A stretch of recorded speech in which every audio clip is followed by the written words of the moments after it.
Big boss Malayalam season 7 9ാം വാരത്തിലേക്ക് പ്രവേശിക്കുമ്പോൾ രണ്ട് പ്രധാന മത്സരാർത്ഥികൾ പുറത്തേക്ക് പോവുകയാണ്. 11 പേരാണ് ഇക്കുറി നോമിനേഷൻ ലിസ്റ്റിൽ ഉണ്ടായിരുന്നത്. ലക്ഷ്മി, അനീഷ്, ഷാനവാസ്, ആര്യൻ, ബിന്നി, ജിഷിൻ, ആദില, അഭിലാഷ്, അക്ബർ, ജിസൈൽ, സാബുമാൻ എന്നിവരാണ് ഇത്തവണത്തെ നോമിനേഷൻ ലിസ്റ്റിൽ ഉണ്ടായിരുന്നത്. അവരെ രണ്ടായി തരംതിരിച്ചുകൊണ്ടാണ് ഓരോ ഗ്രൂപ്പിൽ നിന്ന് ഓരോ എവിക്ഷൻ ബിഗ് ബോസ് പ്രഖ്യാപിച്ചത്.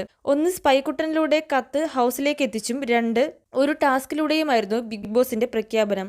നോമിനേഷൻ ലിസ്റ്റിൽ ഉൾപ്പെട്ടവരുടെ ആദ്യ ഗ്രൂപ്പിൽ ലക്ഷ്മി, അനീഷ്, ഷാനവാസ്, ആര്യൻ, ബിന്നി, ജിഷിൻ എന്നിവരാണ് ഉണ്ടായിരുന്നത്. ഇതിൽ നിന്ന് ജിഷിൻ പുറത്തായി. രണ്ടാമത്തെ ഗ്രൂപ്പിൽ ഉൾപ്പെട്ട ആദില, അഭിലാഷ്, അക്ബർ, ജിസൈൽ, സാബുമാൻ എന്നിവരോട് ആക്ടിവിറ്റി ഏരിയയിലേക്ക് പോകാൻ മോഹൻലാൽ ആവശ്യപ്പെടുകയായിരുന്നു. 5 പേർക്ക് മുന്നിലായി അവരുടേതായ നിരകളിൽ 4 പെട്ടികൾ വെച്ചിരുന്നു. ബിഗ് ബോസ് പറയുമ്പോൾ മത്സരാർത്ഥികൾ മുന്നോട്ട് ചാടേണ്ടിയിരുന്നു. ചാടുമ്പോൾ ആരുടെ പെട്ടികളാണോ തകരുന്നത് അവർ സേവ്ഡ് ആവുമായിരുന്നു. ഇത് പ്രകാരം ആദ്യം സേവ് ആയത് ജിസൈലായിരുന്നു. പിന്നീട് ആദിലയും അക്ബറും സേവ്ഡായി. അഭിലാഷും സാബുമാനും മാത്രമാണ് അവശേഷിച്ചത്. ബിഗ് ബോസിന്റെ അടുത്ത അനൗൺസ്മെന്റിൽ ഇവർ ചാടിയപ്പോൾ സാബുമാന്റെ പെട്ടി തകർന്നു.